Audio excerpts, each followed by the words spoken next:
அனைவருக்கும்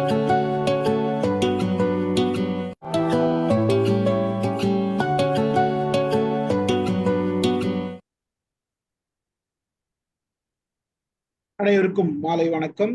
இன்றைய mind your mind நிகழ்ச்சிக்கு உங்களை வரவேற்பதில் மகிழ்ச்சி கொள்கிறேன். அனைவரையும் அன்புடன் வரவேற்கிறேன். இன்றைக்கு நம்முடைய நிகழ்ச்சி 1112வது நிகழ்ச்சி. காயத்ரி தான் பேச போறாங்க. வழக்கம் போல இன்னைக்கு அவங்க யூஎஸ்ல இருந்தா அவங்க இத்தனை முறை பேசினாங்க. இன்றைக்கும் யூஎஸ்ல இருந்து அமெரிக்கால இருந்து தான் பேசுறாங்க. இது பாரதியாரின் பன்முகத்தன்மை. அவங்க இந்த காலேஜ்ல பேசினாங்க, கலாஸ்லிங்கம் காலேஜ்னு நினைக்கிறேன். கரெக்டாமா? இந்த காலேஜ்ல பேசுனதை விட தொடர்ச்சியா நம்ம எப்பயுமே போன வருஷம் கூட இவங்க பேசிட்டு வந்தாங்க. பாரதியாரோட பிறந்த நாள் அன்னைக்கு கல்யாணி மேடம் பேசினா அடுத்த நாள் நம்ம இங்க பேச வச்சோம். அதே மாதிரி காயத்ரியும் பேசிட்டு வந்தாங்க. அடுத்த நாள் இங்க பேச சொல்லலான்னு சொன்ன, ஓகே சொன்னாங்க. ஆனா அவங்களோட சூழ்நிலை சென்னையில இந்தியாவில இருந்ததுனால அன்னைக்கு பேச முடியாத ஒரு சூழ்நிலை ஆயிடுச்சு. அது பிறகுதான் நம்ம யூஎஸ் போன பிறகு பேசுறேன் அப்படின்னு சொல்லியிருக்காங்க. அதனால இன்னைக்கு அந்த நிகழ்ச்சியை நம்ம கொடுத்துருக்கோம். பாரதியாரின் பன்முகத்தன்மைகள். அவங்க என்ன பேசினாங்க காலேஜ்ல இருந்ததை பேசுவோம். அதை தொடர்ந்து நாம எல்லாம் பேசலாம். மகிழ்ச்சி. இந்த நேரம் காயத்ரி அவர்களுக்காக. இங்கு வருகை தந்திருக்கக்கூடிய அனைவருக்கும் என்னுடைய பணிவான வணக்கங்கள். என்னுடைய பேச்சை ஆரம்பிக்கிறதுக்கு முன்னாடி நன்றிகளை தெரிவிச்சுக்கணும். முதல்ல இதனால இது வந்ததா அப்படின்ற மாதிரி தான் இது கல்யாணி மேடமால தான் இந்த ஆப்பர்ச்சுனிட்டி எனக்கு கிடைச்சது. அதுக்கு காரணமா இருந்தது நம்மளுடைய எம்ஒஎம் தளம். அந்த எம்ஒஎம் தளத்தை அறிமுகப்படுத்தினதும் உமா பாரதி அம்மா தான்.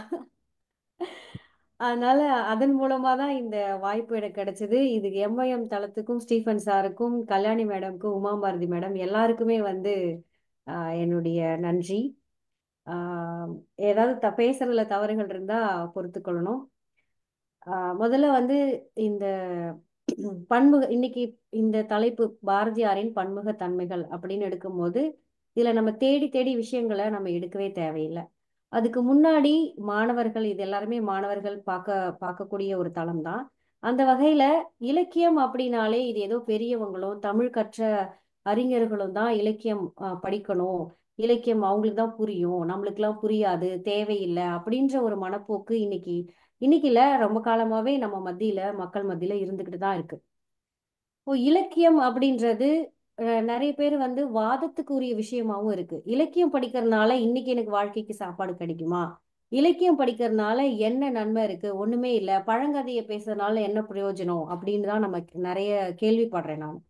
ஆனா இலக்கியங்கள் அப்படின்னு அதாவது உடம்புக்கு எப்படி உயிர்மெய் அவசியமோ அது மாதிரி நம்ம வாழ்க்கைக்கும் இலக்கியங்களும் அவசியம், நடைமுறை வாழ்க்கையும் அவசியம் அப்படிங்கிறது தான் நான் சொல்லுவேன். ஏட்டுக்கல்வியும் அவசியம். இலக்கியம் அப்படின்றது ஒரு மனிதனை பண்படுத்தக்கூடியது. இன்னைக்கு இளைஞர்கள் ஏன் இலக்கியத்தை தவிர்க்கிறாங்கன்னா, அதை ஆழ்ந்து படிக்கிறதுக்கோ இல்ல ஆழமா யோசிச்சு அதை சொல்லி நடைமுறையோட பயன்படுத்தி சொல்லி கொடுக்கறதுக்கோ இல்லாததுனாலயா என்ன அப்படின்றது எனக்கு தெரியல. இன்னைக்கு நிறைய மனநல விஷயங்கள் இன்னைக்கு நம்ம படிப்பு வகையில பார்க்க போனா நம்ம முன்னேறிக்கிட்டே இருக்கோம். முன்ன விட இப்போ நம்ம படிப்பறிவும் சரி, சம்பாத்தியமும் சரி, இந்த தொழில் வளமும் சரி முன்னேறிக்கிட்டே இருக்கும். ஆனா ஒரு குடும்ப வாழ்க்கையோ இல்ல ஒரு தனி மனிதத்துல அந்த மனநலமோ பாத்தீங்கன்னா பின்னாடி போய்கிட்டே இருக்கு. அதுக்கு காரணம் நம்ம இலக்கியங்களை நம்ம கூட வச்சுக்கல அப்படின்னு தான் நான் சொல்லுவேன். அந்த ஒரு கண்ணோட்டத்தோட தான் நான் இன்னைக்கு இந்த பாரதியாரினுடைய பன்முகத்தன்மை நான் எடுத்துட்டு போறேன். பாரதியார் அப்படின்னாலே நம்மளோட நினைவுக்கு வருவது என்ன அப்படின்னா, துணிச்சல், ரௌத்ரம், விடுதலை, நாட்டுப்பற்று, மொழிப்பற்று, இந்த மாதிரி நிறைய விஷயங்களை நம்ம சொல்லிக்கிட்டே போகலாம். அதுல ஒரு நல்ல மனிதனுக்கும் அடையாளமோ இருக்கட்டும், இல்ல நல்ல தலைவர்கள், நம்ம மனதுல இருக்கக்கூடிய நிறைய தலைவர்களை நீங்க யோசிச்சு பாத்தீங்கன்னா அவங்க கிட்ட 3 விஷயம் இருக்கும். அது எந்த நாட்டு தலைவர்களா இருந்தாலும் பரவாயில்ல. வீட்டுப்பற்று இருக்கும், நாட்டுப்பற்று இருக்கும், மொழிப்பற்று இருக்கும். இந்த 3மே இருக்கிறவங்க தான் ஒரு சிறந்த தலைவர்களா மக்கள் மனசுல இடம் பிடிச்சிருக்காங்க. அது வேற நாட்டு தலைவர்களா இருந்தாலும் சரி, அவங்களோட மொழிப்பற்று அவங்க கிட்ட இருக்கும், அவங்களோட நாட்டுப்பற்று இருக்கும், அவங்களுடைய வீட்டுப்பற்று இருக்கும். இது 3மே பாரதியார் கிட்ட நிறைய இடங்கள்ல நம்ம பார்க்கலாம். அப்படி நல்லது செய்யறதுக்கே காலம் இல்லை. நம்ம என்ன பண்ணுவோம்னா, எங்கேயோ ஒரு நல்லது செஞ்சிருப்போம், எங்கேயோ ஒரு விஷயத்துல யாருக்காவது 1 ரூபாய் கொடுத்துருப்போம். ஏதாச்சும் ஒரு பிரச்சனை வந்துருச்சுன்னா நல்லது செய்யறதுக்கே காலம் இல்லை அப்படின்னு சொல்லிட்டு அடுத்த முறை அதுலலாம் நம்ம வந்து அந்த நல்லது செய்யறதுல இருந்தே அப்படியே ஒதுங்கி போயிடுவோம். ஏன்னா நல்லது செஞ்சா நம்ம இங்க நல்லது நடக்காது அப்படிங்கறதுனால. ஆனா பாரதியார் பாத்தீங்க அப்படின்னா நாட்டுக்கான மக்களுக்கான எழுச்சி, சுதந்திர எழுச்சி கட்டுரைகளை எழுதினதுக்காக அவருடைய இந்திய பத்திரிகையை வந்து தடை செஞ்சு அவரை கைது செஞ்சு சிறைக்கு சென்றாரு. அப்படி ஆனாலும் அவர் வந்து திரும்பவும் அதை போராடிதான் திரும்பி வந்து அது மென்மேலும் திரும்பி வந்துகிட்டே இருந்தாரு. அவருடைய இந்த வாழ்க்கை நம்மளுக்கு என்ன சொல்லி கொடுக்குது அப்படின்னா, நாட்டுக்காக விடுதலைக்காக போராடினாரு. ஆனா அவருடைய பத்திரிகையை அந்த இந்திய பத்திரிகை தடை செஞ்சது மட்டும் இல்ல, அவர் சிறைக்கும் சென்றாரு. அதன் மூலமா அது நிறைய கஷ்டங்கள் அனுபவிச்சாரு. அப்போ நல்லது செய்யணும் அப்படின்னாலே நம்ம நம்ம போராடிதான் ஆகணும். அந்த போராட்ட குணம் ரொம்ப முக்கியம் அப்படிங்கிறத நான் இதன் மூலமா நான் தெரிஞ்சுக்கிட்டேன். அதுக்கடுத்து பாத்தீங்கன்னா இன்னைக்கு சீக்ரெட் அப்படிங்கிற புத்தகம் இன்னைக்கு ரொம்ப பிரபலமாயிட்டு இருக்கு மக்கள் மத்தியில. அது என்ன சொல்லுது? ஒரு பொருளோ இல்ல ஒரு விஷயமோ நம்ம கிடைச்சிட்டு தான் நினைச்சு உணர்ந்தா அந்த விஷயம் நம்மளுக்கு வசப்படும் அப்படிங்கறது அந்த சீக்ரெட் புக் சொல்லுது. எங்கேயோ யாரோ எழுதின அந்த புத்தகத்தை வாசிக்கிற நம்ம பாரதியார் கவிதைகளை நம்ம எத்தனை முறை நம்ம ஆழ்ந்து அவருடைய விஷயங்களை படிச்சிருக்கோம்.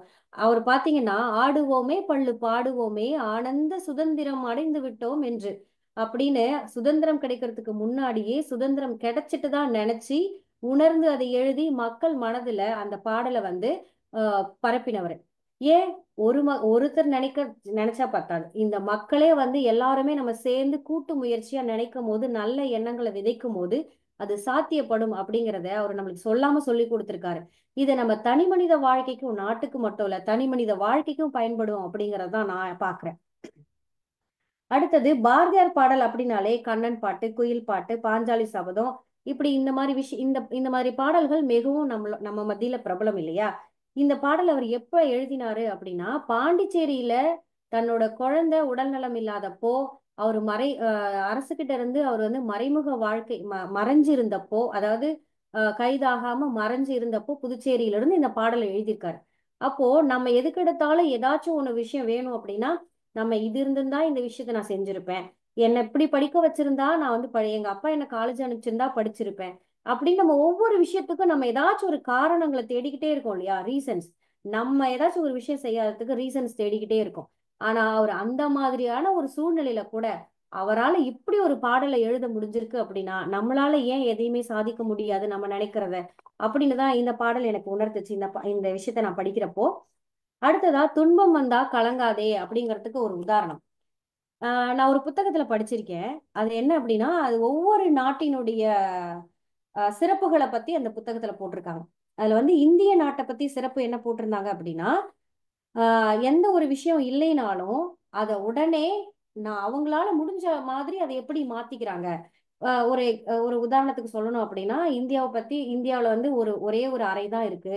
ஒரே ஒரு வரவேற்பு அறை தான் இருக்கு. ஒரு ஒரு தனிப்பட்ட அறை இல்லை அப்படின்னா அதை உடனே வந்து ஒரு ஒரு உட்டன்லயோ இல்ல ஒரு திரைச்சீலையோ போட்டு இன்னொரு ரூமா பாவிச்சு அதை பயன்படுத்துறதையும், அதே மாதிரி ஒரு ஆட்டோ அப்படின்னா ஒரு பலகையை போட்டு 4 பேர் உட்கார மாதிரி பண்றதோ, இந்த மாதிரி இல்லாத விஷயங்களை ஏதாச்சும் ஒரு விஷயம் இல்லை அப்படின்னா அது எப்படி நம்ம கிட்ட இருக்கிறத வச்சு சரி பண்ணிக்கலாம் அப்படிங்கறத தான் அந்த புத்தகத்துல போட்டிருந்தாங்க. அப்படி ஓடி விளையாடு பாப்பா நீ ஓய்ந்திருக்கலாகாது பாப்பா அப்படின்னு நம்ம இந்த பாடலை கேட்காம இருந்திருக்க மாட்டோம். நம்ம படிக்காம இருந்திருக்க மாட்டோம். நம்ம வீட்டு மழலைகள் சொல்லி இதை காதார கேட்காம இருந்திருக்க மாட்டோம். அப்படி காலம் கடந்த இந்த பாட்டு அதுவும் இன்னைக்கு ரொம்ப பொருந்துற மாதிரி அவர் எழுதியிருக்காருன்னா அவர் எந்த மாதிரியான ஒரு சூழ்நிலை அவருக்கு ஏற்பட்டிருந்தா இது எழுதியிருக்காருன்னு தெரியுமா? அவருக்கு வந்து சின்ன வயசுல அவங்களுடைய அப்பா அவருடைய எந்த சிநேகிதரோடையும் பழக விடுறதுக்கோ இல்ல வெளியில விளையாட விடுறதுக்கோ அனுமதிக்காம இருந்திருக்காரு. அதனால பட்ட ஏக்கம், அந்த ஏக்கம் இவ்வளவு பெரிய ஒரு பாடலா நாட்டு மக்களுக்கும் பெற்றோர்களுக்கும் ஒரு பாடமா அமையற மாதிரி ஒரு பாடல் அவர் எழுந்திருக்க முடியுது. ஏன் நான் இதை இவ்வளவு விஷயம் ஆனா அவருக்கு கிடைக்கலையே அப்படின்னு பார்த்தா பரவாயில்ல. அவருக்கு கிடைக்காததுனால அது ஒரு காரணமா நான் சொல்லுவேன். அவருக்கு கிடைக்காதனாலதான் இந்த மாதிரி இந்த காலத்துல கிடைக்காம போயிட போகுதுங்கிற பிள்ளைங்களுக்கு ஏத்த மாதிரி ஒரு பாடல் அவரால் எழுத முடிஞ்சிருக்கு. அடுத்ததா நிமிர்ந்த புதுமை பெண் இன்னைக்கு பெண் விடுதலை பத்தி பேசணும்னா பாரதியாரை பேசாம இருக்கவே முடியாது. நிமிர்ந்த நன்னடை நேர்கொண்ட பார்வையும் நிலத்தில் யாருக்கும் அஞ்சாத நெறிகளும் திமிர்ந்த ஞானச் செருக்கும் இருப்பதால் செம்மை மாந்தர் திரும்புவதில்லையாம். இதுல பாத்தீங்கன்னா நிமிர்ந்த நன்னடை அது என்ன நிமிர்ந்த நடை அப்படின்னா கூட ஓகே. அது என்ன நிமிர்ந்த நன்னடை? நிமிர்ந்த நன்னடை அப்படிங்கிறது எந்த விதமான திமிரும் இல்லாம நீங்க வந்து ஒரு சாதாரணமா இருந்துட்டு அதுக்கப்புறம் நீங்க நூல்களை படிக்க படிக்க உங்களோட ஞானம் வளர வளர அறிவு தெளிவு வர வர உங்களுடைய நடையில ஒரு தெளிந்த கம்பீரம் வரும் இல்லையா, அதுதான் நிமிர்ந்த நன்னடை. நிமிர்ந்த நன்னடை வந்துட்டாலே அதுக்கப்புறம் நேர்கொண்ட பார்வை தானா வந்துடும். நிலத்தில் யாருக்கும் அஞ்சாத நெறிகளும், நிலத்தில் யாருக்கும் அஞ்சாத நெறிகளும் அப்படின்னு பாத்தீங்கன்னா, இப்போ நம்ம சமுதாயம் இல்ல, எல்லா இடத்துலயுமே ஏதோ ஒரு கட்டுப்பாடுகள் இருந்துகிட்டே தான் இருக்கும். நம்ம ஒரு விஷயம் பண்ணணும்னா கட்டுப்பாடுகள் இருந்துட்டு தான் இருக்கும். அதை உடைச்சி வெளியில வரணும். சரி, ஆனா உடைச்சி வெளியில வந்துட்டு எப்படி வேணாலும் இருந்து ஒரு விஷயத்த பண்றது இல்ல. நம்மளுக்குன்னு ஒரு நெறிமுறைய அறநெறிய வகுத்து அதுக்குள்ள இருந்து ஒரு விஷயத்த சாதிக்கிறது தான். அதுக்கடுத்து திமிர்ந்த ஞானச்செருக்கும் இருப்பதால், அதாவது நம்ம எல்லா வார்த்தைகளுமே நம்ம தப்பா பயன்படுத்திட்டு இருக்கோம். தமிழ் தெரிஞ்சவங்க தப்பா இருந்தா என்ன மன்னிச்சிருங்க. திமிர்ந்த ஞானச்செருக்கும் இருப்பதால், அதாவது திமிர்ந்த அப்படின்னா இங்க இருமாப்பு அப்படின்னு தான் நான் பார்த்தேன். இருமாப்புங்கிறது நம்ம தவறான விஷயங்களுக்கு தான் பயன்படுத்துறோம். நல்ல விஷயத்துக்கும் நம்ம வந்து ஒரு விஷயம் வேணும்னா அது இருமாப்போட பிடிவாதத்தோட இருக்கிறதா தான் நான் பார்க்கிறேன். அப்போ திமிர்ந்த ஞானச்செருக்கும் இருப்பதால் செம்மை மாந்தர் திரும்புவதில்லையாம். நம்மளுக்குன்னு ஒரு லட்சியத்தை வச்சு அதை அடையணும்னு முயற்சி பண்ணிட்டா அதுக்கான விஷயங்களை நம்ம தேடி தேடி சேகரிச்சு அறிவுல தெளிவு பெறணும். அப்போ நிமிர்ந்த நன்னடை நேர்கொண்ட பார்வை வரும். அப்புறம் அதுக்கப்புறம் நம்மளோட நெறிகளை வகுத்துக்க ஆரம்பிக்கணும்.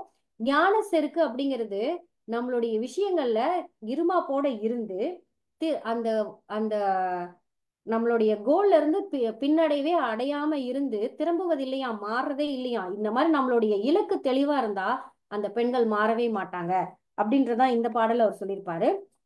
அடுத்ததா முக்கியமான ஒரு விஷயம், நம்ம எல்லாத்துலயும் இன்னைக்கு டிஷர்ட்ல இருந்து எல்லா இடத்துலயும் பாக்குறது என்ன அப்படின்னா, நான் வீழ்வேன் என்று நினைத்தாயோ. ஒரு பக்கம் பரவாயில்ல, டிஷர்ட்ல வந்து தமிழ் இருக்கு அப்படின்னு நம்ம வந்து பெருமைப்படுத்திக்கிட்டாலும், ஆனா அவங்க எதுக்காக வச்சிருக்காங்கன்னு நினைக்கும் போது ஒரு பக்கம் வந்து கவலை வரதான் செய்யுது. அதாவது தினமும் ஒரு ஒரு வேலைக்கு போய் ஒரு ஏதோ சம்பாதிச்சு அன்னைக்கு கூலியை எடுத்து அதுக்கப்புறம் அதுல கிடைக்கக்கூடிய சாப்பாட்டுல ஜீவனம் பண்ணி பக்கத்து வீட்ல நம்ம சாப்பிட்டா என்ன பண்றது, பக்கத்து வீட்ல கதைகளை பேசிக்கிட்டு அவங்கள்ட்ட ஏதாவது நம்ம தெரியாம ஒரு வார்த்தையை விட்டு அவன் போய் இன்னொருத்தவங்கள்ட்ட சொல்லி அதனால நம்மளுக்கு பிரச்சனை வந்து ஐயோ நம்ம கூட இருந்தவனே இப்படி சொல்லிட்டானே அப்படின்னு அதுக்கு மனசு வருத்தப்பட்டு அதுக்கப்புறம் திரும்பி நம்மளும் யாரையாவது நம்ம பங்குக்கு கஷ்டப்படுத்தி அதாவது நரை நரை வந்த பிறகு திரும்பி வந்து இந்த மாதிரி எல்லா பேச்சுகளுக்கும் இரையாகி ஒரு நாள் இறந்துருவேன் அப்படின்னு நினைச்சியா. நான் அந்த மாதிரி ஆள் இல்ல, நான் சாதிக்க பிறந்தவன். இந்த மாதிரி சின்ன சின்ன விஷயங்களுக்கெல்லாம் ஆட்பட்டு என்னோட வாழ்க்கையை சாதாரணமா நான் செத்துட மாட்டேன், நான் சாதிக்க பிறந்தவன் அப்படின்னு சொல்றாரு. அதான் தேடிச்சோறு நிதம் தின்று பல சின்னஞ்சிறு கதைகள் பேசி மனம் வாடி துன்பமிகு உழன்று நரைக்கூடி கிழப்பருவம் எய்தி கொடுங்கூற்று இறையென பின் மாயும் பல வேடிக்கை மனிதர்களைப் போல் நான் வீழ்வேன் என்று நினைத்தாயோன்னு சொல்லிட்டு, நான் சாதிக்க பிறந்திருக்கேன்டா, இந்த மாதிரி சின்ன சின்ன விஷயங்களுக்கு ஆட்படல அப்படிங்கிறதுக்கு இந்த பாடல் எழுதியிருக்காரு. ஆனா நம்ம என்ன பண்றோம், ஏதோ ஒரு லவ் ஃபெயிலியரா, லவ் பிரேக்கப்பா, உடனே வீழ்வேன் என்று நினைத்தாயோ அப்படின்னு சொல்றோம். சின்ன சின்ன பிரச்சனையா வீழ்வேன் என்று நினைத்தாயோ, உடனே ஸ்டேட்டஸ் வீழ்வேன் என்று நினைத்தாயோ. ஆனா அவர் சாதிக்கிறதுக்கு சொல்றாரு. நம்ம மக்கள் இதை இப்படி, ஏன்னா இத நிறைய பேர் வந்து இத வந்து இது என்ன எழுதிருக்கு என்னன்னே இதை புரிஞ்சுக்காதனாலதான். இப்ப இது ஏன் நான் சொல்றேன்னா, மாணவர்கள் மத்தியில இந்த பாட்டு ஏன் முக்கியம்னு சொல்றேன்னா, மாணவ பருவம் அதுவும் குறிப்பா கல்லூரி பருவம் தான் இந்த மாதிரியான விஷயங்களை சந்திக்கிறதோ இல்ல பிரச்சனைகளை கொஞ்சம் அந்த இடத்துல வரக்கூடிய சமயமோ. அப்போ அந்த இடத்துல வந்து அவனுடைய இலக்கு சரியா இருந்தா அதுக்கப்புறம் அவனை அவனை யாருமே மாத்த முடியாது. அப்போ சின்ன சின்ன விஷயங்களுக்கெல்லாம் பிரச்சனையில போய் மாட்டிக்கிட்டு அதுக்காக மனசு உழண்டுட்டு இப்ப நிறைய பசங்க பாத்தீங்கன்னா காலேஜ்ல வந்து சில காதல் பிரச்சனைகளால நிறைய பேர் நான் வந்து அவங்க வந்து பாதிக்கப்படுறத நான் பார்த்திருக்கேன்.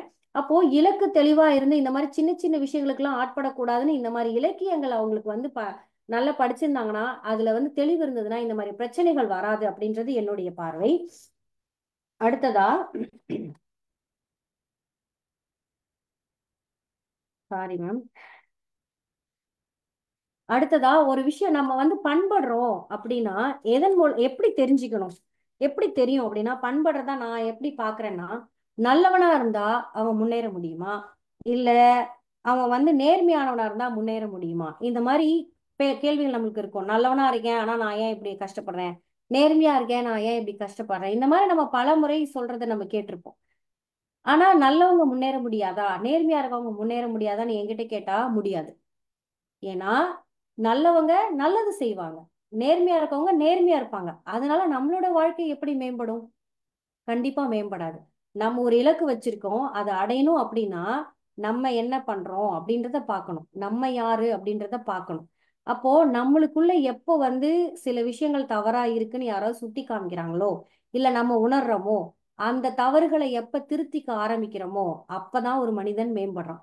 அதுதான் இதை வந்து நான் எந்த விஷயம் மூலமா பாக்குறேன்னா, நிறைய புரட்சியாளர்களை பாருங்களேன். இப்போ ஜெயகாந்தனுடைய நடிகை ஒரு நடிகை நாடகம் பார்க்கிறாள் அப்படின்ற கதையில பாத்தீங்கன்னா, அவன் வந்து ஒரு புரட்சியாளன் தான். ஆனா ஒரு பெண்ணுனா இப்படி இருக்கணும் அப்படி இருக்கணும்னு சொல்லிட்டு ஒரு பத்திரிகையாளன், ஒரு புரட்சியாளன். ஆனா தனக்கு ஒரு பெண் ஏற்கனவே அந்த மாதிரி ஒரு சாதாரணமான ஒரு பெண், அவனை வந்து ரொம்ப காதலிக்கிற, அவனுக்கு தேவையான பணிவிடைகளை செய்யற, அவன் நினைக்கிற மாதிரி இருக்கிற, இல்லைன்னா அன்பு கொடுக்கலன்னா சண்டை போடுறதோ, வெளியில கூட்டிட்டு போனா சண்டை போடுறதோ, அந்த மாதிரி இருக்கிற ஒரு சாதாரண பெண் தான் அவனுக்கு ஃபர்ஸ்ட் திருமணம் பண்ணிருப்பான். ஆனா அந்த பெண் அவனுக்கு வந்து பிடிக்கவே பிடிக்காது. அப்புறம் இந்த பெண்ணை பார்க்கும்போது, இந்த பெண் வந்து புரட்சியாளரா இந்த மாதிரி ரொம்ப ஆஹ் ஆஹ் தைரியமான பொண்ணா பார்க்கும்போது அந்த விஷயத்துல காதல விழுவான். ஆனா அது அவனுக்கு சலிப்பு தட்டி திரும்பி வந்து டைவர்ஸ் வரைக்கும் போவான். ஏன்னு பார்த்தா அவன் அவ்வளோ புரட்சியா இருக்கான். ஆனா அவனுக்கு சாதாரண பெண்ணினுடைய மனப்பான்மை, இவ எதுவுமே சண்டை போட மாட்றா, எதுவுமே திட்ட மாட்றா, எல்லாமே புரிஞ்சுக்கிறா, இவ எப்படி அப்படி இருக்கலாம் அப்படின்ற அந்த ஒரு ஒரு அந்த ஈகோ தான் கடைசி வரைக்கும் அவனை, கடைசியா கூட இந்த நாடகம் அந்த இது முடியும் போது அவளுக்கு முடியலங்கிறனால அதை பாத்துக்கிற ஒரு சூழ்நிலையால அவன் வந்து மனசு வந்து அமைதி அடைவான். அது மாதிரிதான் நம்ம பார்த்திருக்கோம். ஆனா பாரதியார் அவர்கள் அந்த ஒரு படி எனக்கு மேல நிப்பார். ஏன்னா சகோதரி நிவேதிதாவோட விஷயங்கள் உங்களுக்கு தெரிஞ்சிருக்கும். அந்த அம்மா வந்து நீ வந்து சாதாரண இன்னொரு ஒரு இந்திய பெண்ணை அடிமையா பாக்குற இன்னொரு இந்தியனை தான் நான் பாக்குறேன், அடிமையை தாண்டி யோசிக்க முடியாத ஒரு இந்தியனை பாக்குறேன்னு சொன்ன உடனே அவர் வந்து ஃபர்ஸ்ட் சொல்லியிருக்காரு, இந்த எங்க சமூகத்துல அப்படி கூட்டிட்டு வர மாட்டோம் அப்படின்னு அவரு எப்பவுமே சொல்லியிருக்காரு. அவரை நம்மளே கூட யோசிக்கலாம், இவ்வளோ பெரிய பெண் விடுதலை பத்தி பேசுறவரு, இவ்வளோ பெரிய மனிதர், அவர் ஏன் அவரோட வீட்டுல இருக்கிற அந்த அம்மாவுக்கு பிடிச்சிருக்கா பிடிக்கலையாங்கிறது அது அடுத்த விஷயம். ஆனா அதை முயற்சி செஞ்சாரா, அந்த அம்மாவை கூப்பிட்டாரா, ஏன் கூப்பிடல, அவருக்கு ஏன் தெரியல அப்படின்னு நம்ம நினைக்கலாம். எப்பவுமே நம்ம நம்ம வந்து பெரிய விஷயங்கள்லாம் பேசிட்டு இருப்போம், ஆனா நம்ம கூட இருக்கிற விஷயங்களை பாக்குறதுக்கோ அதை பத்தி யோசிக்கிறதுக்கோ மறந்துருப்போம். ஏன்னா அது வழக்கத்தோட வழக்கமா வந்துட்டு இருக்கிறதுனால அதை கவனிச்சிருக்க மாட்டோம். ஆனா நிவேதிதா அவர்கள் குறிப்பிட்ட உடனே அந்த விஷயத்த சரி செஞ்சுக்கிட்டாரு பாத்தீங்களா, அந்த தவறை உணர்ந்து நான் இப்படி ஒரு தவறு செஞ்சுட்டேனேன்னு சொல்லிட்டு அதன் பிறகு வந்து செல்லம்மாவை வெளியில கூட்டிட்டு வர பார்த்தாரு இல்லைங்களா.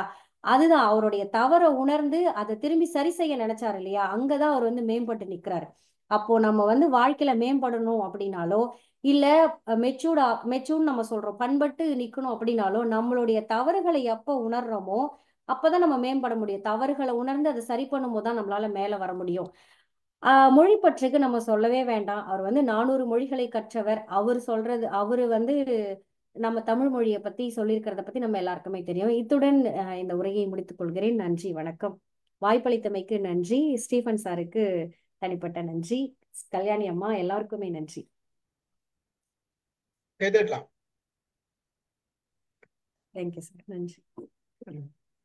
அதாவது அப்படி முடிக்கும் போது தெரியும் உங்க முடிக்க போறாங்க அப்படின்ட்டு. நீங்க முடிக்க போற மாதிரி தெரியல எங்களுக்கு. இன்னும் நிறைய பேச போறீங்க அப்படின்னு எக்ஸ்பெக்ட் பண்ணியிருந்தா டக்குன்னு முடிச்சிட்டீங்க நீங்க. நல்ல ஒரு செலெக்ஷன், ஒரு நல்ல செலெக்ஷன், அருமையான பாடல்களை செலக்ட் பண்ணி அதுக்குரிய கருத்துக்களை சொல்லியிருக்கீங்க. ஆரம்பிச்சதுமே ஆடுவோமே பாடி பாடுவோமே, அதுல இருந்து ஆரம்பிச்சு ஓடி விளையாடு பாப்பா, தேடி தினம் நல்ல நல்ல பாடல்கள், நல்ல ஒரு உரை. ஒரு சாதாரண ஒரு சின்ன உரையா இருந்தாலும் அழகான ஒரு உரையா கொடுத்திருக்கீங்க. மகிழ்ச்சி. மற்றவர்கள் பேசட்டும். வாங்க, யார் பேசுறது? யாரும் மைக் ஆன் பண்ண முடியாதா? ஒரு நிமிஷம் இருக்க, நான் எல்லாரும் மைக்கையும் லாக் பண்ணிட்டேன். இப்ப ஆன் பண்ணலாம். ஐயா வணக்கம் ஐயா. வணக்கம். வாங்க. என் பெயர் மூர்த்தி, நான் சென்னை பொன்னிலிருந்து பேசுறேங்க ஐயா. இன்றைக்குதான் இந்த நிகழ்வு குறித்த ஒரு செய்தியை பார்த்து உடனே இணைந்த நம்முடைய பாரதியாருடைய கொள்ளு பயிற்சி அம்மாவும் இதுல இருக்கிறாங்க. அந்த நிலையில பாரதியார் குறித்த இன்றைய பொழிவாளர் ஒரு வித்தியாசமான ஒரு பார்வையை பார்த்து செய்திகளை சொல்லியிருந்தது ரொம்ப சிறப்பா இருந்தது.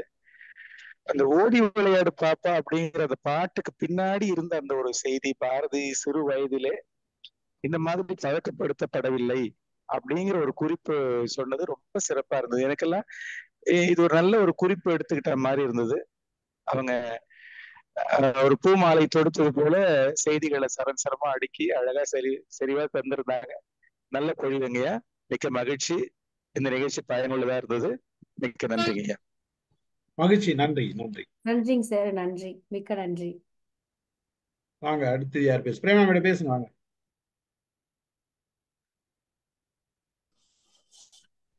அனைவருக்கும் பேரன்பின் வணக்கம். காயத்ரி, ரொம்ப அசத்தலா பேசுனீங்க.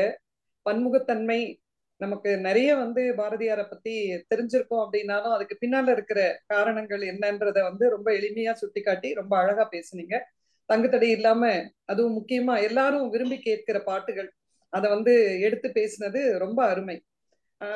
அவர் டிஐஜி முத்துசாமி ஐஜி முத்துசாமி, ஒரு ஓய்வு பெற்ற ஒரு காவல்துறை அலுவலர், சமீபத்துல பாரதியாருடைய இதை பத்தி ஹிந்து தமிழ்ல எழுதியிருந்தார் ஒரு ஆர்டிக்கல். ரொம்ப சிம்பிளா, அந்த அளவுக்கு நான் நம்ம குழுவுல அதை ஃபார்வர்ட் பண்றேன். நானு எப்படி அவர் தனித்துவமா இருந்தாரு. 5 வயசுலயே அம்மா இறந்துட்டதுனால அதுக்கப்புறம் பாக்குற பெண்களை எல்லாம் அம்மானே கூப்பிட்டாராம். இந்த மாதிரி எல்லாம் அவரை பத்தி நிறைய விடயங்கள் புதியல் மாதிரி நமக்கு தோண்ட தோண்ட கிடைக்குது. அதுல முக்கியமா நீங்க சில கருத்துக்களை இன்னைக்கு பன்முகத்தன்மையை பத்தி குறிப்பிட்டது ரொம்ப பெருமையா இருக்கு.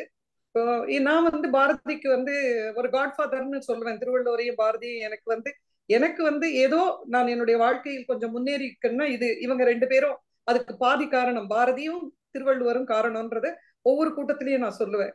அந்த மாதிரி இன்னைக்கு பெண்கள் ஓரளவுக்கு இந்த அளவுக்கு இருக்கோம் அப்படின்னு சொன்னா அதோட பாரதியாருடைய பாடல்கள் அதை நம்ம பலப்படுத்தியது, நமக்கு வலிமை ஊட்டியது அப்படின்றத சொல்லணும். ரொம்ப சிறப்பா இருந்ததுமா பொழிவு. ரொம்ப வாழ்த்துக்கள். ரொம்ப நல்லா பண்ண. Thank you Stephen sir. Thank you. Thank you madam. Thank you. அவங்க ராமானுஜர் சார் வந்திருந்தார்ல, இருக்காரா? அந்த கட்டுரையை நான் உங்களுக்கு குழுவுல பகிர்றேன் சார். ரொம்ப நல்லா சிம்பிளா அழகா அவர் பாரதியாரை பத்தி அவருடைய இது இருந்தது. சரிங்க, சரிங்க, சரிங்க. Right, okay. போயிட்டாரா அவரு?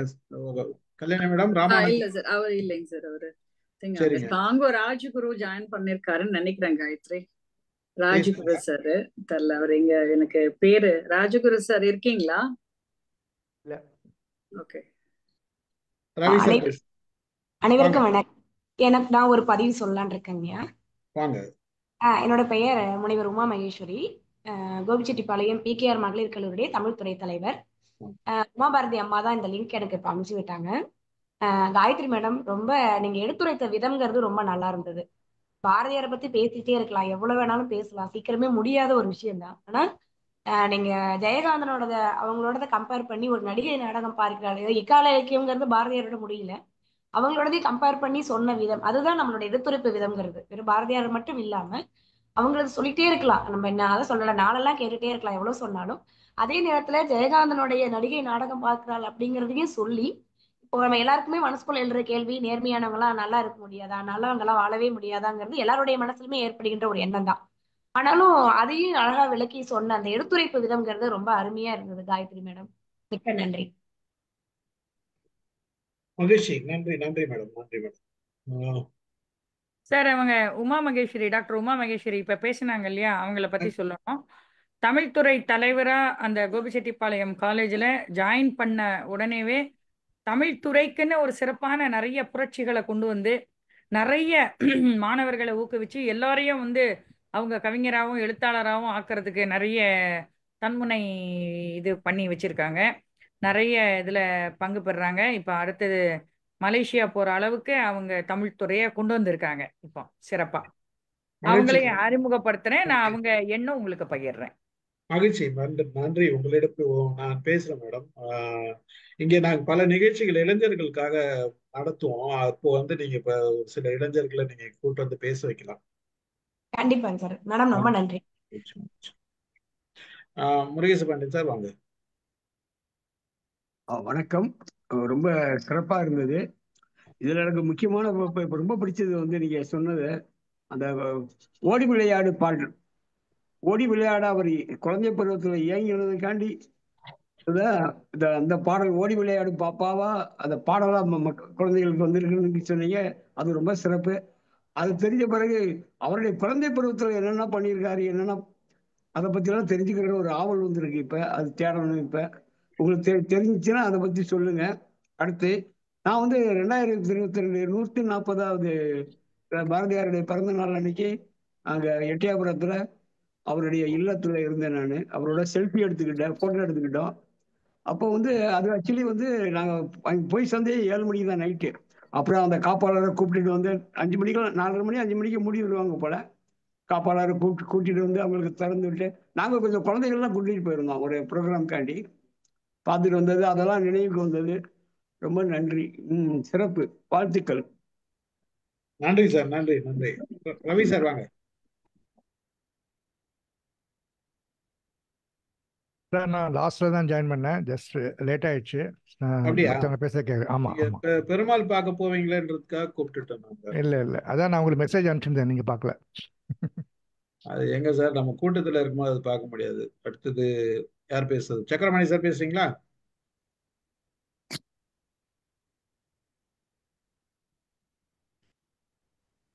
உலகில் உள்ள அனைவருக்கும் வணக்கம். வாய்ப்பு தந்த ஸ்டீபன் சாருக்கு வாழ்த்து. இப்போது உரையாற்றிய தோழி மிக அருமையாக பாரதியாரை பற்றி, அவருடைய முற்போக்கு சிந்தனைகளை பற்றி தெளிவாக எடுத்துக் கூறினார்கள். பாராட்டுக்கள், வாழ்த்துக்கள். அவர்கள் சொன்ன ஒவ்வொன்றும் இன்றைய இளைய தலைமுறையிலும் கடைபிடிக்கக்கூடிய கருத்துக்களாக இருந்தது. இதில் துரதிர்ஷ்டவசமாக எத்தனை இளைஞர்கள் கலந்து கொண்டிருக்கிறார்கள் என்று தெரியவில்லை. அருமையான கருத்துக்களை எடுத்து வைத்தார்கள். பாரதியின் முற்போக்கு சிந்தனைகளில் பன்முகத்தன்மைகள் இருந்தாலும் அவருடைய முற்போக்கு சிந்தனைகளில் கல்விக்கு அவர் அதிக முக்கியத்துவம் கொடுத்ததாக நான் கருதுகிறேன். பிரிட்டிஷார் ஆண்ட போது 2 விதமான இது இருந்தது. ஒன்று ஒடுக்கப்பட்டவர்கள், இன்னொன்று ஒடுங்கி போறவர்கள். இந்த 2 பேருக்கும் எந்த விதமான கல்வியை தருவது என்பதில் ஆங்கிலேயர்களுக்கு அவ்வளவு புரிதல் இல்லை. அவர்களை பொறுத்தவரையில் கல்வியை நடைமுறைப்படுத்தினார்கள். ஆனாலும் எந்த மாதிரியான ஏதோ கொடுக்க வேண்டும் என்று அவர்களுக்கு அந்த அளவுக்கு அவர்கள் அதை உன்னிப்பாக கவனிக்கவில்லை. ஆனால் பாரதியார் சொன்னார், இங்கு மனிதருக்கு வயிற்றுக்கு சோறிடல் வேண்டும், அன்ன சத்திரம் 1000 வைத்தல், ஆலயம் 10,000 நாட்டல், அன்ன யாவினும் புண்ணியம் கோடி, ஆங்கோர் ஏழைக்கு எடுத்தறிவித்தல் என்று அவர் கூறிய அந்த கவிதை மிக சிறப்பு வாய்ந்தது. அவர் ஒரு மத நம்பிக்கையாளர், நமக்கெல்லாம் தெரியும், மத நம்பிக்கையாளர். அப்படி இருந்தும் இறை நம்பிக்கையை விட கல்விக்கு அவர் அதிகமான முக்கியத்துவம் கொடுத்தார். அப்படி அந்த கல்வி அறிவு பெற்றுவிட்டால் இந்த ஏற்றத்தாழ்வுகள், அடக்குமுறை, ஆண் பெண்ணுக்கு அடிமை, இந்த அடக்குமுறைகள் எல்லாம் ஒழிக்கப்படும் என்று அவர் உறுதியாக நம்பினார். பாரதியார் எடுத்து வைத்த கருத்துக்கள் இன்றைய காலகட்டத்தில் கல்வி சீர்திருத்தம் என்றும் சொல்பவருக்கு உண்மையிலே அது ஒரு சரியான அளவுகோலாக இருக்கும். ஆனால் அதை யாரும் அவ்வளவு பெரிதாக எடுத்துக்கொள்வதில்லை. பாரதியார் பல மொழிகளில் தேர்ச்சி பெற்றிருந்தாலும் அவர் சொன்னார், தாய்மொழியில் முதலாவதாக நன்கு தேர்ச்சி பெற்றிருக்க வேண்டும். தாய்மொழியில் தேர்ச்சி பெற்ற பின்பு பிற மொழிகளை கற்றுக்கொள்வது அவசியம், எப்படி என்று அவர் சொன்னார். அப்படி பிற மொழிகளை கற்றுக்கொள்ள வேண்டும் என்று சொன்ன பிறகு பாரதியாருடைய தந்தை சின்னசாமி அவர்கள் பாரதியாரை திருநெல்வேலிக்கு அனுப்புகிறார். நீ அங்கு சென்று ஆங்கிலம் முழுமையாக படிக்க வேண்டும் என்று. பாரதியாருக்கு அதில் அவ்வளவு விருப்பம் இல்லை. அவர் சொன்னார், சிங்கத்திடம் புல்லை கொடுத்து சாப்பிட சொல்வது போல் இருந்தது. அது அவருக்கு ஆங்கிலத்தை அப்படி படிப்பதற்கு அவ்வளவு அவர் ஆர்வம் காட்டவில்லை என்பதை நான் அறிந்து கொள்ள முடிந்தது. இப்படி பாரதியார் கல்விக்கு நன்கு முக்கியத்துவம் கொடுத்து அவர் பிள்ளைகளை நன்கு படிக்க வேண்டும் என்றார். நம்ம பார்ப்போம், பாரதியார் பிள்ளைகளை கைப்பிடித்துக் கொண்டு ஓடி விளையாடு பாப்பா என்று மட்டும் சொல்லவில்லை, அவர்களை நன்கு படிக்க வேண்டும் என்பதற்காக உற்சாகப்படுத்தினார். அத்தகைய மகாகவியின் நினைவை இன்று அவருடைய பன்முகத்தன்மைகளை இங்கு எடுத்து வைத்த தோழி அவர்களுக்கு நன்றியும் பாராட்டும் வாழ்த்துக்களையும் தெரிவித்துக் கொள்கிறேன். நன்றி, வணக்கம். காயத்ரி, அப்பதான் கேட்கும். மிக்க நன்றிங்க ஐயா, மிக்க நன்றி. நன்றி நன்றி நன்றி சார், நன்றி. நாராயணன் சார் பேசு. வணக்கம், வாய்ப்புக்கு நன்றி. அற்புதமாக பேசினீங்கம்மா. ஒரு ஒரு கிராமத்தில் வந்து ஓடை வந்து சரசரன்னு ஓடிக்கிட்டு இருக்கோம். அந்த மாதிரி அதை ரொம்ப ரசித்து இருக்கிற மாதிரி அந்த தென்றலோட அந்த ஓடையை ரசிக்கிற மாதிரி இருந்தது உங்களுடைய பேச்சு. நிறைய பேர் நிறைய சொல்லிட்டாங்க. புதுசாக சொல்கிறதுக்கு ஒன்றும் இல்லை, எல்லாரும் சொல்லிட்டாங்க. இன்றைக்கும் உங்களுடைய பேச்சு ரொம்ப மிகவும் சுவையாக இருந்தது. வழக்கம் போல உங்கள் குரல், இனிமையான குரலில் வந்து பாரதியை எடுத்து வைத்த விதம் ரொம்ப அற்புதமாக இருந்தது. வாழ்த்து, நல்வாழ்த்து உங்களுக்கு. Thank you sir, thank you very much சிறப்பு, சார். மிகச் சிறப்பு. உமாபாரதி மேடம் வாங்க. அனைவருக்கும் மீண்டும் ஒரு முறை சிறப்பான மாலை வணக்கம். காயத்ரியோட அணுகுமுறை ரொம்ப வித்தியாசமா இருந்தது. அதுதான் நான் வந்து முக்கியமா சொல்லணும்னு ஆசைப்பட்டேன். பாரதியை பத்தி யார் வேணா எவ்வளவு வேணா பேசிக்கிட்டே போலாம். இப்போ கொஞ்சம் முன்னாடி டாக்டர் உமா மகேஸ்வரி கூட சொன்னாங்க, எவ்வளவு நேரம் பேசினாலும் அது அடங்கவே அடங்காது. ஆனா நம்ம சொல்ல வர்ற பாடலுக்கு இப்போ தற்காலத்துல உள்ள இந்த நிகழ்வுகளை ஒப்பிட்டு பேசினது வந்து ரொம்ப சிறப்பா இருந்தது காயத்ரி. உங்களோட அந்த அணுகுமுறைக்கு முதல்ல பாராட்டுக்கள். ஏன்னா பாரதியார் பாடல் எல்லாருக்கும் தெரியும், தெரியாதது கிடையாது. அதை நீங்க பார்த்த விதம் வந்து, நீங்க யோசித்த விதம், இப்ப நிமிர்ந்த நன்னடைக்கும் நேர்கொண்ட பார்வைக்கும் நீங்க யோசித்த விதம் அது நல்லா இருந்தது, எனக்கு ரொம்ப பிடிச்சிருந்தது. அதே மாதிரி வீழ்வேன் என்று நினைத்தாயோக்கு சொன்னீங்க பாருங்க. நாம வந்து எதுக்கெடுத்தாலும் வந்து ஒரு ஸ்லோகன் சொல்றத வந்து இதா வச்சுக்க கூடாது. அதோட அர்த்தம் புரிஞ்சு அதோட பர்பஸுக்காக நம்ம அந்த வரிகளை பயன்படுத்தணும். யாரோ ஏதோ எழுதிட்டு போறாங்கன்னு அப்படி நம்ம எடுத்துக்க கூடாது. அது பாரதியா இருக்கட்டும், யாரா இருக்கட்டும். ஆனா இன்றைக்கு இளைஞர்கள் ஜஸ்ட் லைக் தட் அப்படின்னு எடுத்துன்னு போறாங்க. அப்படி போகாம அந்த வரிகளோட ஆழத்தை இளைஞர்கள் உணரணும்னு நீங்க சொன்னது வந்து நல்ல அழுத்தம் திருத்தமா இருந்தது. அதோட நிவேதிதா தேவி சொன்னத, தன்னுடைய தவறை he admit himself அப்படின்னு சொன்னீங்க பாருங்க. தன்னோட தவறை அவர் ஏற்றுக்கொண்டார். உண்மை அது வந்து எங்கள் சமூகத்தில் மனைவியை அழைத்து கொண்டு வரும் வழக்கம் இல்லை அப்படின்னு ஓப்பனா சொன்னாரு. அவர் வந்து அப்போ வந்து அதை வந்து நம்மன்னா எதை சமாளிப்போம், அப்படியே இப்படியே. அவர் வந்து he admit himself அந்த இடத்துல வந்து அந்த எடுத்து சொன்னீங்க. ரொம்ப சிறப்பான பாராட்டுகள் உங்களுக்கு. அதே மாதிரி முக்கியமான ஒண்ணு, ஓடி விளையாடு பாப்பாவை பத்தி சொன்னீங்க. அது ஒரே ஒண்ணு மட்டும் நான் பதிவிடணும்னு ஆசைப்படுறேன். இந்த அவருடைய அந்த இளமை காலத்துல உள்ள அந்த தன்னுடைய ஆவல்களால எழுதியிருக்கலாம். முக்கியமா அந்த ஓடி விளையாடு பாப்பா அவர் பாடல் எழுதும் போது தன்னுடைய குழந்தை சகுந்தலா பாரதி அவங்கள பாப்பா பாப்பான்னு தான் கூப்பிடுவாரு. அந்த குழந்தை வந்து வீட்டுல சேட்டை பண்ணிட்டு இருக்கும்போது செல்லம்மா பாரதி கொண்டு வந்து அவர் முன்னாடி உட்காத்தி வச்சுட்டு, இந்தாங்க உங்க பொண்ணை நீங்களே பாத்துக்கோங்க அப்படின்னு சொல்லிடுவாங்க. அப்போ அவர் கேட்பாரு, நம்ம எல்லாம் என்ன செய்வோம், குழந்தைகளை ஏதாவது டேக்கிள் பண்ணணும்னா உனக்கு என்ன வேணும் அப்படின்னு ஒரு ஐஸ் வைக்கிறதுக்காக உனக்கு என்ன வேணும் நான் வந்து தரேன் அப்படின்னு சொல்லுவோம் இல்லையா. அந்த மாதிரி பாரதியார் கேட்பாரு. கேட்டப்போ நம்ம குழந்தைகள்லாம் என்ன சொல்லும், எனக்கு ஒரு ஏரோப்ளைன் வேணும், ஒரு ஹெலிகாப்டர் வேணும், இல்ல ரிமோட் கார் வேணும்னு சொல்லும். ஆனா அது பாரதியாரோட பொண்ணுன்றதுனால அது என்ன சொல்லிச்சு சகுந்தலா பாரதி பாப்பா என்ன சொன்னாங்க அவங்க அப்படின்னா, அப்பா நீ எல்லாருக்கும் கவிதை எழுதி தரல்லப்பா, நான் பெரியவங்க கிட்ட நான் எப்படி நடந்துக்கணும்னு எனக்கு சொல்லி கொடுக்கறதுக்காக ஒரு கவிதை எழுதி கொடுப்பா அப்படின்னு அப்படி சொல்லும் போது அவர் எழுதின அந்த பாடல் வந்து ஓடி விளையாடு பாப்பா. அதுல தன்னுடைய ஆதங்கம் எல்லாமே அவர் வந்து எழுதியிருக்கார். இதை ஒரு உங்களுக்கு ஒரு கூடுதல் தகவலாக சொல்லணும்னு நான் ஆசைப்பட்டேன். இதையும் குறிச்சு வச்சுக்கோங்க. அதே மாதிரி அவரோட எல்லா பாடல்களும் எப்படின்னா அட்ட ஸ்டெச் வந்து எல்லா பாடத்தோட சரணங்களையும் எழுதி முடிக்க மாட்டார். ஒரு பாடலுக்கும் அந்தந்த சந்தர்ப்பத்துல அந்தந்த சரணங்களை அதை அப்படியே இணைச்சிருவாரு. இதே பாடல்ல பொய் சொல்லக்கூடாது பாப்பான்னு வருது இல்லையா, அது எழுதின சந்தர்ப்பம் வேற. திருவல்லிக்கேணியில குழந்தைகள் 2 பேரும் அப்பாவோட கட்டுரையை போஸ்ட் பண்ணிட்டேன் அப்படின்னு வந்து அப்பா கிட்ட போய் சொல்லுவாங்க. பாரதியார் கிட்டக்க சகுந்தலா பாரதி தங்கமலா பாரதி பீச்சில் போய் விளையாடிட்டு வந்துட்டு மறந்து போயிருவாங்க.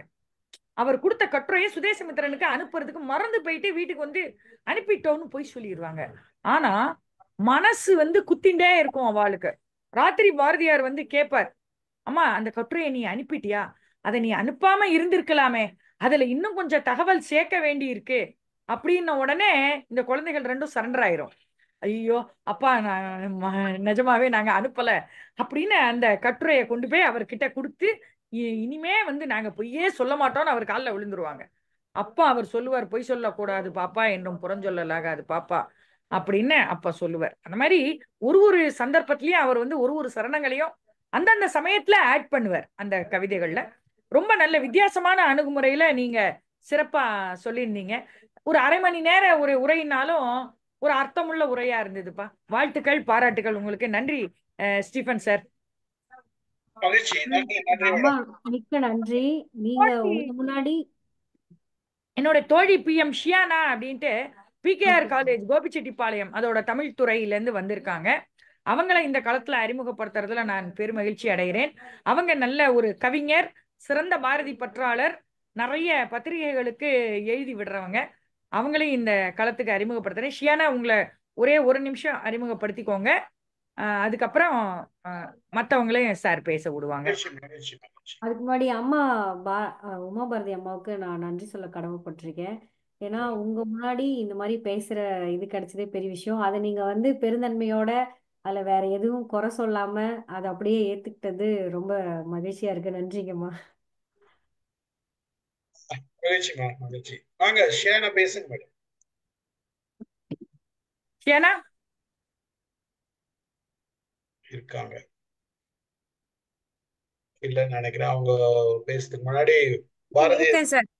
வாங்க சார் வாங்க. இருக்க. வணக்கம் வணக்கம் சார், எல்லாத்துக்கும் வணக்கம். முதல்ல என்ன அறிமுகப்படுத்திய பாரதி அம்மா அவர்கள், உமா பாரதி அம்மா அவர்களுக்கு என்னோட மனதார நன்றியை தெரிவிச்சுக்கிறேன். சார், நம்ம கடைசி தருணத்துல தான் ஜாயின் பண்ணேங்க சார். காயத்ரி மேம் பேசினது அந்த சில விஷயங்கள் மட்டும் தான் எனக்கு எடுத்துக்கிட்டேன். பட் இப்போ ஜாயின் பண்ணதுக்கு அப்புறமா நிறைய பேர் சொன்ன விஷயங்கள் வந்து, கருத்துக்கள் வந்து என் மனசுல நிறைய பதிஞ்சிருக்கு. நம்ம எப்போதுமே ஒரு புத்தகத்தை படிச்சு தெரிஞ்சுக்கிறத விட நிறைய பேர் சொல்ற செவிவழி செய்தி கேட்டு அறியும் போது நிறைய ஆள் மனசுக்குள்ள நிறைய பதியும். சோ அந்த ஒரு தருணம் எனக்கு கிடைச்சிருக்குது. ரொம்ப வாய்ப்புக்கு நன்றி சார். கண்டிப்பா அடுத்த முறை நான் நம்ம பாரதியார் பத்தி கண்டிப்பா பேசணும். ஏன்னா எனக்கும் வந்து ஃபர்ஸ்ட் பண்ணலாமா அப்படின்னு, எழுத முடியுமா அப்படின்ற ஒரு விஷயம் இருந்துச்சு. எங்க தமிழ்துறை டிபார்ட்மெண்ட் ஹெட் HOD மேம் வந்து இந்த மாதிரி வராங்க, பாரதியாரோட வம்சாவளியில இருந்து ஒரு அம்மா வராங்கன்னு சொன்னோன்னா எனக்கு ஒரு சின்ன ஒரு தாட் ப்ராசஸ், சரி நம்மளோட படைப்புகளை அவங்க முன்னாடி சமர்ப்பிச்சு பார்க்கலாம் அப்படின்னு. சோ அவங்க கொடுத்த அந்த உந்துதல் தாங்க சார் என்னை அடுத்த லெவலுக்கு எடுத்துட்டு போச்சு. சோ இதுக்கு ரொம்ப கடமைப்பட்டிருக்கிறேன் நான் உமா பாரதி அம்மாவுக்கு. Thank you sir. தேங்க்யூ. மகிழ்ச்சி மகிழ்ச்சி. உங்களோட குரல் நல்ல கணீர்னு இருக்கு. நீங்க நல்லாவும் பேசலாம். கண்டிப்பா கண்டிப்பா. நன்றிங்கம்மா ஷியானா மேடம், மிக்க நன்றிங்க. வணக்கம் வணக்கம். நான் பேசலாமா சார்? நீங்க தான். வணக்கம் வணக்கம். உங்க பேரம்மா மறந்து, காயத்ரி மேம் சூப்பர், அருமையா பேசுனீங்க. ரொம்ப இனிமையா இருக்கு. இந்த ஈவினிங் ரொம்ப போர் அடிச்சுட்டு இருந்துச்சு. அதாவது ஹாலிடே மூடு வந்துருச்சு. தெருவில் ஆள் நடமாட்டமே இல்லை. வாக்கிங் போனா ஆளே இல்லை, எல்லாமே வெக்கேஷன் போயிட்டாங்க. ஸ்டேட் இருக்க வெக்கேஷன். ஒரு போர் அடிக்கிட்டு இருந்த நேரத்துல நீங்க வந்து உட்காந்த உடனே ஒரு சுறுசுறுப்பு வந்துருச்சு, ஒரு டெம்போ வந்துருச்சு. ரொம்ப அருமையா ஆரம்பிச்சீங்க. இலக்கியம் படிக்காம இலக்கியம் சோறு போடுமா அப்படின்லாம் கேட்கறாங்க. இலக்கியம் தான் மனிதர்களை பண்படுத்தும் ஆரம்பிச்சீங்க. பாரதியாருக்கு 3 பட்டு உண்டுங்க: தமிழ்பற்று, மொழிப்பற்று, நாட்டுப்பற்றுன்னு சொல்லி இந்த வருஷத்துல ஆரம்பிச்சீங்க. ஆடுவோமே பள்ளு பாடுவோமே சுதந்திரத்துக்கு இண்டிபெண்டன்ஸ் வரதுக்கு முன்னாடியே போயிட்டாரு அவரு. என்ன சொன்னீங்க? எல்லாம் சொன்ன மாதிரி நிவேதிதா மேம் சொன்னதுக்கு அப்புறம் தான் பாரதியார் தன் தவறை உணர்ந்து செல்லமான எல்லா இடத்துக்கு கொண்டு போனான்றதெல்லாம் ஏற்கனவே கேள்விப்பட்டுதான் உங்க மூலம் கேள்விப்பட்ட பிறகு ரொம்ப மகிழ்ச்சியா இருக்கு. பாரதியாரை பத்தி நான் புக் எல்லாம் படிக்கிறது இல்லை, அதிகமா எங்கிட்ட தெரியல. வீட்டுல வைஃப் இருக்கும். ஆனா சினிமா மூலம் தான் அவருடைய பாட்டுகள்லாம் ரொம்ப மனசுல பதிஞ்சிருக்கும். சங்கே முழங்கு சங்கே முழங்குன்னு கேட்கிறப்பவே அந்த பாரதியாருடைய அந்த உணர்ச்சி கொந்தளிப்பெல்லாம் தெரியும்.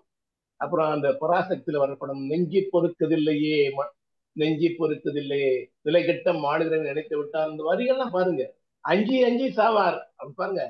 அஞ்சி அஞ்சி சாவார் என்ற வார்த்தைகள்லாம் அப்படியே படம் பார்த்தது மூலம் பதிந்த பாட்டுகள்ல நிறைய சொல்லலாம். இப்ப நிறைய நீங்க நிறைய பேசுறீங்க. எனக்கு மனசுல பட்ட 2 பாட்டுகள் தான் தோணுச்சு. ரொம்ப அருமையான பிரசன்டேஷன். நல்ல வெரி குட் ஈவினிங். நல்ல ஒரு மாலை நேரம். மகிழ்ச்சி. தேங்க்யூ. நன்றிங்க சார். சார் ரொம்ப மகிழ்ச்சி சார். நன்றி சார். நன்றி நன்றி நன்றி. அமுதா மேடம், அமுதா மேடம் இருக்கீங்களா? வாங்க. வணக்கம்மா. வணக்கம்மா. வணக்கம் சார், எல்லாருக்கும் வணக்கம். வணக்கம். காயத்ரி, ஒரே அமக்களம்மா, ரொம்ப அழகா இருந்தது, ரொம்ப நல்லா பேசுனீங்க, ரொம்ப சிறப்பா இருந்தது. நல்ல பாடல்களை எடுத்துக்கிட்டு ரொம்ப அழகா சொன்னீங்க. உங்களுக்கு நான் ஒரு கூடுதலா இன்னொரு செய்தியையும் சொல்லலாம் அப்படின்னு நான் நினைச்சேன். என்ன செய்தி அப்படின்னா, நீங்க ஒரு கேள்வி ஒண்ணு கேட்டீங்கல்ல, நிமிர்ந்த நன்னடை.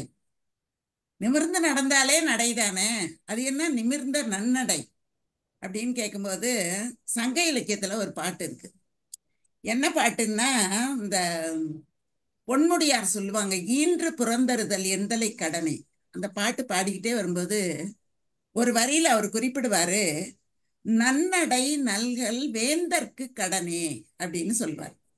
அப்ப அந்த இடத்துல நன்னடை நல்கல் வேந்தற்கு கடன் அப்படின்னா என்ன? வள்ளுவர் சொல்லுவாரு, புகழ் புரிந்த இலோர்க்கு இல்லை, இகழ்வார் முன் ஏறு போல் பீடு நடை அப்படின்னு பெண்ணை பத்தி சொல்லும்போது அங்க ஒரு நடைய சொல்றார். அப்போ இங்க ஒரு நடை இருக்கு, சங்க இலக்கியத்துல ஒரு நடை இருக்கு, இங்க ஒரு நடை இருக்கு. இங்க நிமிர்ந்த நன்னடை அப்படின்னு சொல்றாரு. இப்ப இந்த மூணையும் வச்சுக்காங்க. இன்னொரு விஷயம் என்னன்னா, விலங்குகளுக்கு கால்நடை அப்படின்னு பேர். அப்போ இந்த இடத்துல சொல்றது நடையவா சொல்றாரு அவரு? ஒழுக்கத்தை சொல்றாரு. நிமிர்ந்த நன்னடை அப்படின்னா இந்த இடத்துல வேந்தற்கு கடன் அப்படின்னு வரும்போது, நன்னடை நல்கல் அப்படின்னா தன்னுடைய குடிமக்கள்ல ஒருத்தன் தவறான பாதைக்கு போகாதவாறு அவனுக்கு வேண்டிய அனைத்தையும் செய்து கொடுப்பது வேந்தனின் கடன். அந்த இடத்துலதான் நன்னடை நல்கல்னா, ஒரு குடிமகன் கூட தவறானவனா இருக்கக்கூடாது, அதை செய்ய வேண்டிய முழு பொறுப்பும் அரசனுக்கு இருக்கு அப்படிங்கிற பொருள். இந்த இடத்துல என்ன சொல்றாரு, ஒரு மனைவிய நல்ல மனைவியை உடைய ஒருவன் வீடு நடை போட்டு எப்ப நடப்பான் அப்படின்னா, நல்ல மனைவி இருந்தாதான் அவனால் நடக்க முடியும். அவனுடைய மனைவி நல்ல மனைவியா இல்லைன்னா அவனால தைரியமா ரோட்ல நடந்து போக முடியாது. எல்லா இடங்களிலேயும் அவன் நம்ம திரைப்படங்கள்லயே பார்ப்போம், கூனி குறுக்கி நிக்கிறதும் அந்த அம்மா அப்படியே பேசுறதும் பழைய கால படங்கள்ல. இன்னைக்கு படத்துல எனக்கு தெரியல அந்த அளவுக்கு. அந்த மாதிரி இருக்கும்போது அந்த இடத்துல சொல்றாரு, வீறு போல் பீடு நடை அப்படின்னு சொல்றாரு. இந்த இடத்துல நிமிர்ந்த நன்னடை அப்படின்னு சொன்னதுனாலதான் திமிர்ந்த ஞான செருக்குங்கிற வார்த்தையை அந்த இடத்துல கொண்டு வர்றாரு அவர். அப்போ என்னன்னா, அந்த உயர்ந்த நெறிகளோடு நம்ம ஒரு தப்பு கூட பண்ணலன்னா நம்ம தலை குனியவே மாட்டோம் எந்த இடத்துலையும். ஏதாவது அடுத்தவர்களுக்கு இத நேரு தன்னுடைய மகளுக்கு குறிப்பிடும் போது சொல்லுவாரு, எந்த ஒரு செயலை நீ ஒளிந்து செய்கிறாயோ அந்த செயல் தவறானது என்பதை நீ அறிந்து கொள் அப்படின்னு சொல்றாரு. அடுத்தவங்களுக்கு தெரியக்கூடாது அப்படின்னு நீ ஒரு வேலையை செஞ்சேன்னா அது தப்பானதுதான் அப்படின்னு சொல்லிட்டு இன்னொன்னு சொல்லுவாரு, சில வேலைகளை ஒளிந்துதான் செய்ய வேண்டும், அதை வெளிப்படையாக செய்யக்கூடாது அப்படிங்கிறதையும் இந்திரா காந்திக்கு நேரு குறிப்பிடுறார். அப்போ நிமிர்ந்து நடக்கணும் அப்படின்னா உடலும் மனமும் ஒழுக்கமான நெறியிலே போக வேண்டும் அப்படிங்கிற அந்த ஒழுக்கத்துக்கு முன்னுரிமை கொடுத்து அவர் பேசுறார்.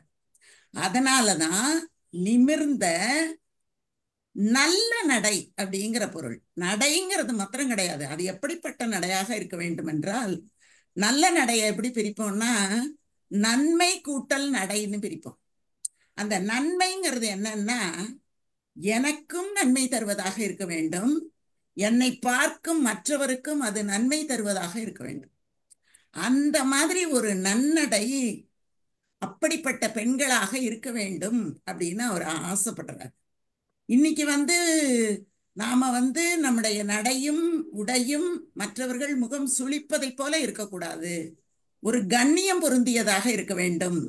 அப்படின்னா எப்ப இருக்கும் அப்படின்னா, ஒழுக்கத்திலிருந்து ஒரு சின்ன அளவு கூட மாறாமல் எவர் ஒருவர் நடக்கிறாரோ அதை தான் சொல்லுவாங்க மனநடை, உடல் நடை, பேச்சு நடை. எல்லாத்துக்குமே நடைன்னு தான் பேரு. பேசுறத கூட நடை தான் சொல்லுவாங்க. அந்த மாதிரி இந்த நடை அப்படிங்கிறதுக்கு நிறைய பொருள்கள் இருக்கு. அதனால இந்த இடத்துல அவர் குறிப்பிடுவது வந்து இதெல்லாம் கூடுதல் தகவல்மா காயத்ரி.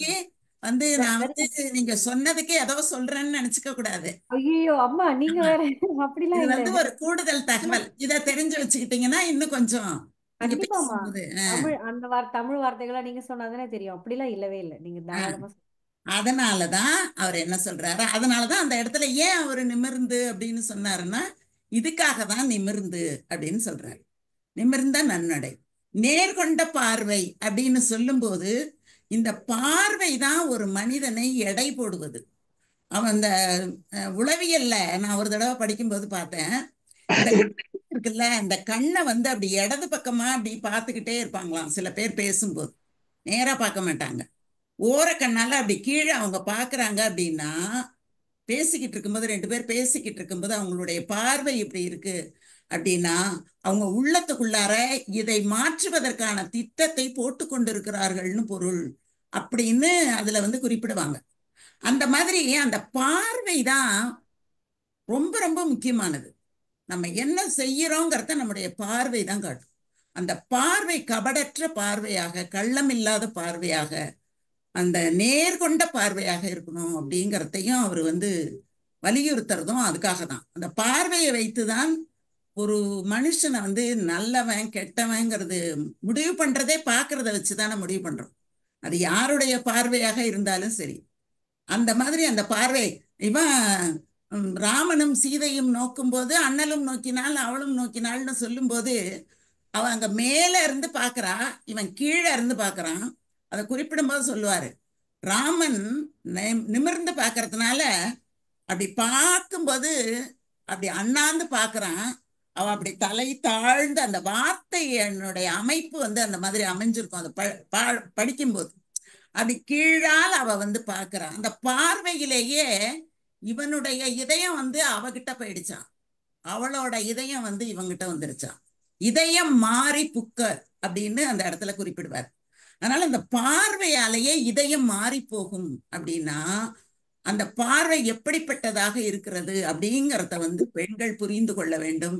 அதனாலதான் அவர் அடுத்தது பார்வைய சொல்றார். அதுக்கப்புறம் தான் ஞான செருக்கு அப்படின்னு அவர் குறிப்பிடுறாரு. இத வந்து நான் சொல்லணும் அப்படின்னு நினைச்சேன். காயத்ரிக்கு இன்னும் கொஞ்சம் செய்தியாக இருக்குமே அப்படின்னு நினைச்சேன்னா, அதே மாதிரி நல்லவன் நேர்மையாளன் வாழ முடியாது அப்படிங்கிறதுக்கு காரணம் வந்து அவங்க ஒரு விஷயத்தை எப்படி அணுகுகிறார்கள்ங்கிற அணுகுமுறையை பொறுத்தது தானே தவிர அது நல்லவங்களா கெட்டவங்களாங்கிற பண்பை பொறுத்தது இல்லை. அது வந்து ஒரு அணுகுமுறையை பொறுத்தது. அவங்க நல்லவங்களா கெட்டவங்களா இருந்தா கூட அவர்கள் அணுகக்கூடிய முறையை வைத்துதான் அவர்களுக்கு வாழ்வுல வந்து வெற்றியோ தோல்வியோ ஏற்படும் அப்படிங்கிறது அவர்கள் பண்பை பொறுத்ததல்ல, அவர்களினுடைய அணுகுமுறையை பொறுத்தது.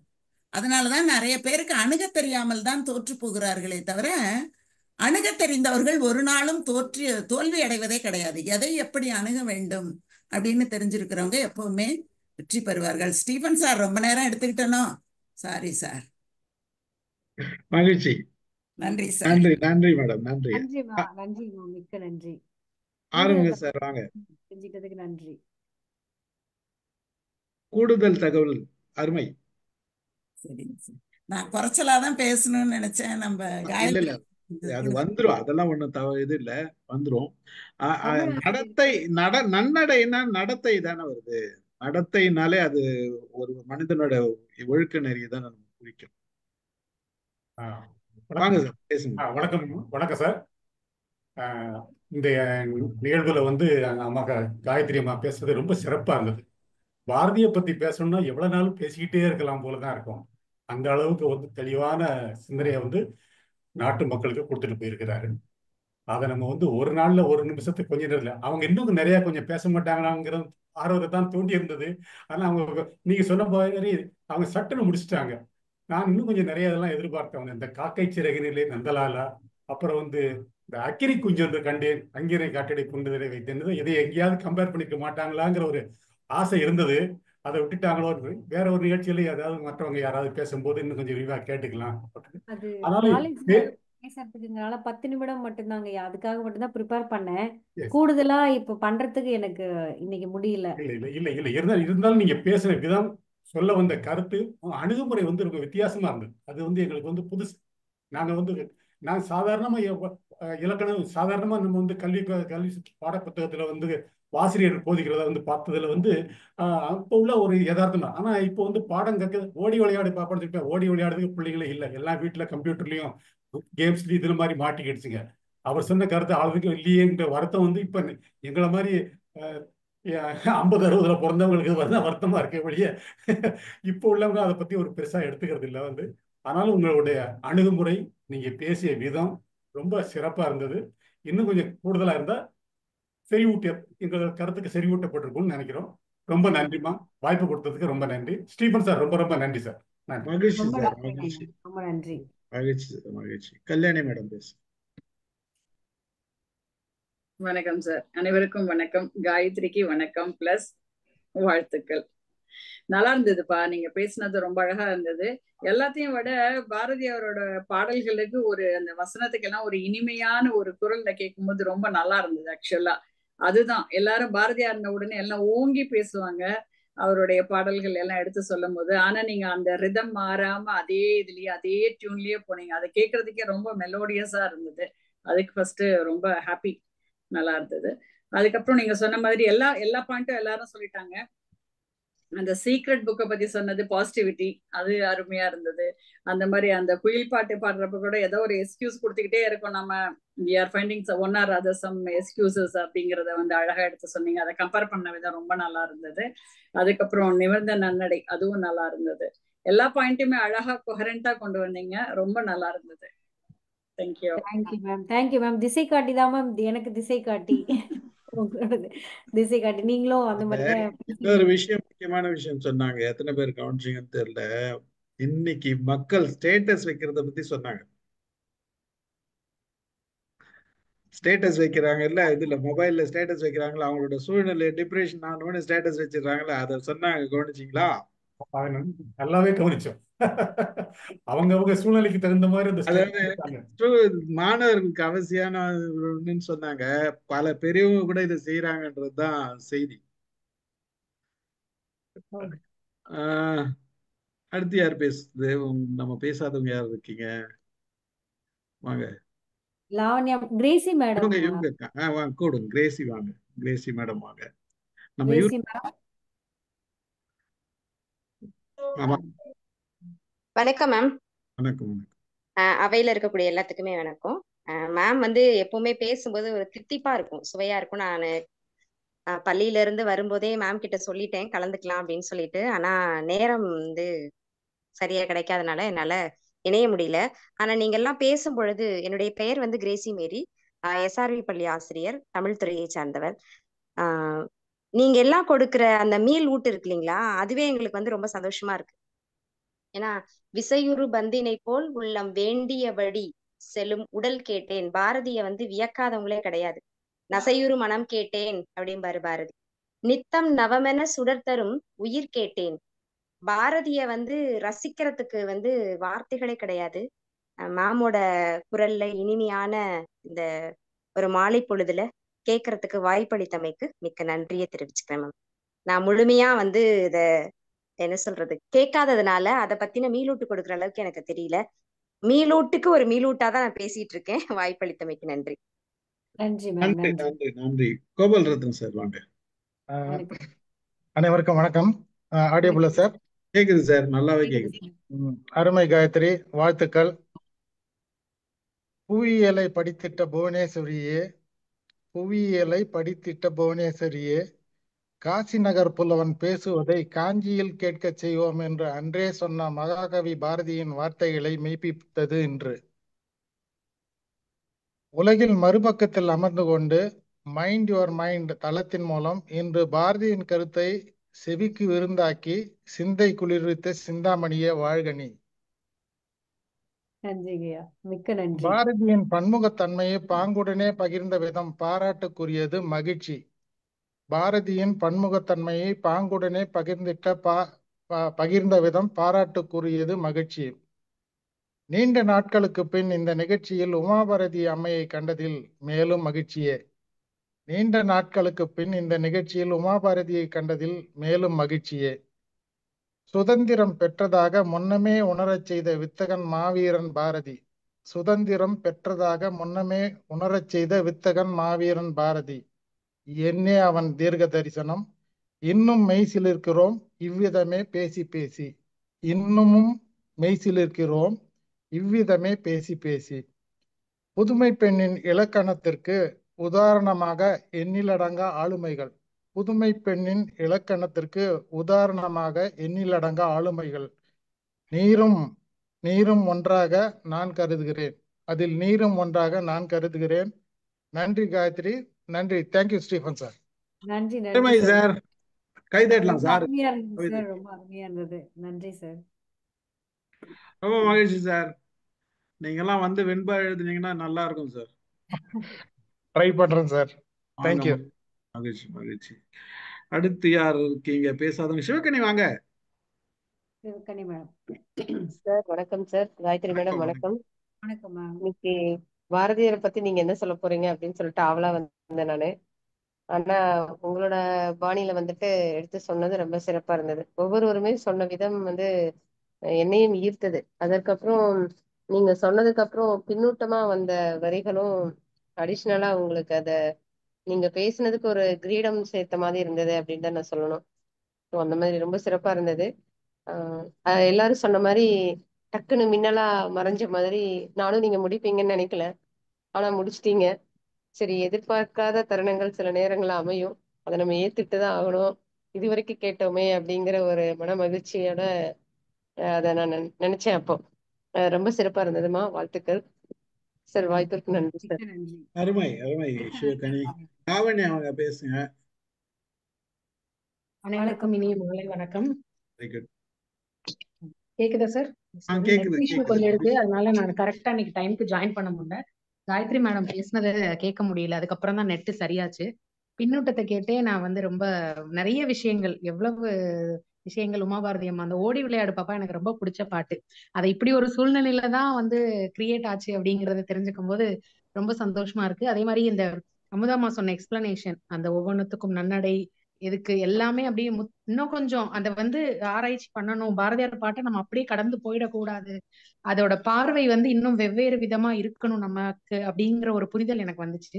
ஏன்னா நம்ம நிறைய அந்த பிடிச்சி நம்ம படிக்கும் பொழுது நிறைய இன்ஸ்பிரேஷன்ல ஒவ்வொரு பாட்டையும் ரசிச்சிருப்போம். அதோட அணுகுமுறை வந்து அந்த இதுக்கு ஏத்த மாதிரி இன்னும் ஆழ்ந்து இருக்கணும் அப்படிங்கிறது வந்து எனக்கு இன்னைக்கு எல்லாரும் சொன்னதுல ரொம்ப புரிஞ்சுது, ரொம்ப பிடிச்சிருந்தது. காயத்ரி மேடம், உங்களோட ஸ்பீச்சை நான் கேட்டுட்டு நான் அப்புறமா ஃபீட்பேக் சொல்றேன். அதுக்கு ரொம்ப நன்றி சார், வாய்ப்பு கொடுத்ததுக்கு. மகிழ்ச்சி லாவண்யா, மகிழ்ச்சி. எல்லாரும் பேசிட்டீங்கன்னு நினைக்கிறேன். வேற யாராச்சும் இருக்கீங்களா? பேசாதவர்கள் யாராச்சும் இருக்கிறீங்களா? அமுதா, பிரேமா மேடம் எதனா சொல்லணுமா? சக்கரபாணி சார் பேசினாரா? இருக்காரா? பேசிட்டார். சக்கரபாணி சார் பேசிட்டாரு. திமிர்ந்த ஞான செருக்கும் அப்படின்னு சொல்றதுங்க சார். திமிர்ந்த ஞான செருக்குன்னு சொல்றது நம்ம நார்மலா சொல்லுவோம், வித்யா கர்வம் அப்படின்னு வரும். இல்ல படிச்சவங்களுக்கு வந்து அந்த ஒரு கான்பிடன்ஸ் வந்து இருக்கிறதுனால அந்த திமிர்ந்த ஞான செருக்கு அப்படின்றது வந்து அது அந்த அத என்ன சொல்றது, அது ஓங்கி அது நமக்கு ஒலிச்சா மாதிரி நம்ம நடையிலேயே வந்து அது தெரியும். The way we talk, the way we walk, அதுல வந்து நம்ம அந்த கான்பிடன்ஸ் லெவல் வந்து அது கரெக்டா அந்த வித்யா கர்வம் சொல்லுவோம். ஞான செருக்குன்றத அழகான தமிழ்ல வந்து அவர் சொல்லி இருக்காரு. அந்த செருக்கு அப்படின்றது நார்மலா ப்ரௌட் அப்படின்னா நம்ம ரொம்ப மண்டை கனம் ஏறினதுக்கெல்லாம் செருக்குன்றது நினைச்சுக்கிறோம். அப்படி கிடையாது. இது வந்து ஞான செருக்குன்றது எனக்கு எல்லாம் தெரியும், நான் வந்து அப்படி வணங்கி போக வேண்டிய அவசியம் எல்லாம் இல்லை. அந்த நிமிர்ந்த நன்னடை, நேர்கொண்ட பார்வை, நிலத்தில் யாருக்கும் அஞ்சாத அப்படி சொல்லும் போது அந்த திமிர்ந்த ஞான செருக்குன்றது அதையும் வந்து அவர் சொல்றாரு. அப்படி இருக்கிறதுக்கான ஒரு லெவல் வந்துரும். அந்த ஒரு இதை வந்து ரொம்ப அழகா சொல்றாரு. ரொம்ப அருமையான பாட்டு அது. அமுதாம்மாவுடைய விளக்கம்லாம் ரொம்ப அருமை, ரொம்ப சிறப்பா இருந்தது சார் நிகழ்ச்சி. மகிழ்ச்சி மேடம், மகிழ்ச்சி. அதாவது சொன்னதுதான் செல்ஃப் எஸ்டீம். இது செல்ஃப் எஸ்டீமா அந்த செல்ஃப் கான்பிடன்ஸும் ரெண்டும் சேர்ந்ததுன்னா ஒரு அந்த எனக்கு என்னை பத்தி எனக்கு தெரியும் அப்படின்ற அந்த ஒரு நம்பிக்கை இருக்கு இல்லையா? அந்த நம்பிக்கை வந்து நம்மள இன்னும் கொஞ்சம் நம்ம நேரம் நின்னா கூட இன்னும் கொஞ்சம் நேரம் நிக்க சொல்லும் பாடி. அந்த கான்பிடென்ட் நடக்கும் போதே தெரியும். நம்ம எவ்வளவு ஹைட் இருக்கோன்றது பிரச்சனை இல்லை, நம்ம நடக்கும் போதே அந்த அந்த பாடி லாங்குவேஜ் தெரியும் இல்லையா. அதுதான் அழகா சொன்னாங்க பிரேமா மேடம். மகிழ்ச்சி. காலேஜ்ல பேசும்போது அதான் சார் சொன்னேன். வந்து எல்லாரும் பே பண்ணிடுங்க, செல்ஃப் டெவலப்மெண்ட் கிளாஸ் எனக்கு பே பண்ணிடுங்க அப்படின்ட்டு. கான்ஃபிடன்ஸ் லெவல் அது இன்டர்வியூக்காக அந்த இது பேசினேன் சார். இங்க வந்து நம்ம பெரியவங்க அதனால சொல்லலை sir. Super super super super. அந்த அந்த நிமிர்ந்த நன்னடை அந்த அதோட கடைசி வரியே அதுக்கு உதாரணம். செம்மை மாதர் திரும்புவதில்லையாம், அதுதான் அதோட எண்டு. இப்ப எல்லாரோட சொன்னதோட அந்த அந்த ஒரு லைன் வந்து இந்த 4 லைனோட ஜிஸ்ட், அதுதான் வந்து நம்மளை வந்து நிறுத்தி வைக்கிறது, அவரை நம்மளுக்குள்ள நிறுத்தி வைக்கிறது. இதுதான் வந்து ஹைலைட். இதுல எல்லாமே என்ன விஷயம்னா, இந்த ஒவ்வொரு வரியும் எல்லா மாதரும் புரிந்து கொண்டு நடக்கும் பொழுதுதான் அந்த ஒரு உண்மையான ஒரு அவர் சொன்ன நிலை கிடைக்கும், நிலை வரும். அதுதான் முக்கியம். அதுதான் அந்த புரிதல் என்றது எந்த அளவுக்கு நம்ம புரிஞ்சுக்கிறோம் அப்படின்றது ரொம்ப ரொம்ப அவசியமான ஒன்று. அதுக்காக தான் அமுதா மேடம் அவ்வளவு விளக்கம் கொடுத்தாங்க. அதுக்கு வேற ஒரு காரணமும் இல்லை. அமுதா மேடம்க்கு ஒரு பாராட்டு, அவங்களுக்கு ஒரு கைத்தட்டலாம் நம்ம. மகிழ்ச்சி. கலந்து கொண்ட அனைவருக்கும் நன்றி. ஒரு அருமையான உரை கொடுத்தீங்க.